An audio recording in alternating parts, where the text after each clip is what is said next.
Nabadwip state general হাসপাতালে চিকিৎসকে মারধরের অভিযোগ চিকিৎসা করাতে আসা রোগীর বিরুদ্ধে। ফের রাতে হাসপাতালে নিরাপত্তা নিয়ে উঠল বড়সড় প্রশ্ন। এবার হাসপাতালে কর্তব্যরত চিকিৎসককে মারধর করার অভিযোগ উঠল চিকিৎসা করাতে আসা রোগীর বিরুদ্ধে। এমনই চাঞ্চল্যকর ঘটনাটি ঘটেছে শুক্রবার রাতে নদিয়ার নবদ্বীপ স্টেট জেনারেল হাসপাতালে। হাসপাতাল সূত্রে জানা যায়, এদিন রাতে হাসপাতালে চিকিৎসা করাতে আসে এক রোগী। চিকিৎসক তাকে পরীক্ষা করতে গেলে স্ট্রেচার থেকে উঠে কর্তব্যরত চিকিৎসককে মারধর করে। অভিযোগ, চিকিৎসক ছাড়াও ওই রোগী তার পরিজনদেরও ওপর চড়াও হয়। পাশাপাশি হাসপাতালে কর্তব্যরত অন্যান্য কর্মীদের সাথেও বচসা ও হাতাহাতিতে জড়ায়।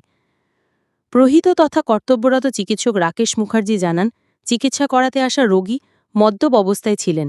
সে হঠাৎ স্ট্রেচার থেকে উঠে চিকিৎসককে মারধর ও শারীরিক নিগ্রহ করে।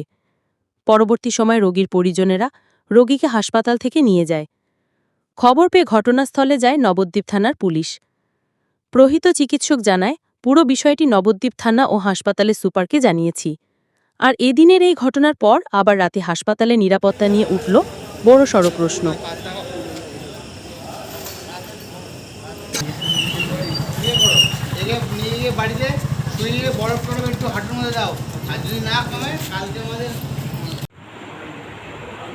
কি হয়েছিল ঘটনা? এই ধরুন সন্ধ্যে 7:30টার দিকে একজন পেশেন্ট এসেছিল মদ্যপ অবস্থায়। তাকে আমি পরীক্ষা করতে যাই এবং পরীক্ষা করার সময় সেই পেশেন্ট স্ট্রেচার থেকে উঠে আমাকে মারধর করা শুরু করে এবং ফিজিক্যালি অ্যাসল্ট করে। তারপরে সঙ্গে যে পেশেন্টের অ্যাটেন্ডেন্ট যারা ছিল তাদেরকেও মানে বেশ কয়েকবার মারে।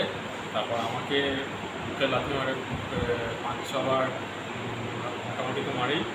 তারপরে সঙ্গে যারা এখানে ভর্তি দাদা যারা ছিলেন তাদেরকেও লাথি মারামারি হয়, তাদের সঙ্গে বচসা বাঁধে। তো তারপরে সেই পেশেন্টকে বাইরে নিয়ে যায়। আপনার নাম? আমার নাম ডক্টর ঋত্বিক শাহ, আমি নবদ্বীপ স্টেট জেনারেল হসপিটালে জেনারেল সার্জন। আচ্ছা, আপনি কি এই ব্যাপারে কোনো অভিযোগ করেছেন? আমি সুপারকে জানিয়েছি, পুলিশ স্যার আইসি স্যার এসেছিলেন, ওনাকেও জানানো হয়েছে। এবার সে ব্যাপার ওনারা দেখবেন, যথাযথ পদক্ষেপ গ্রহণ করবেন। আগামী দিনে কি আপনি লিখিত অভিযোগ করবেন? হ্যাঁ, সেটা আমি সুপারকে লিখিত কমপ্লেন জানাবো। তারপরে সুপারে যা যা স্টেপ নেওয়া দরকার তিনি সেটা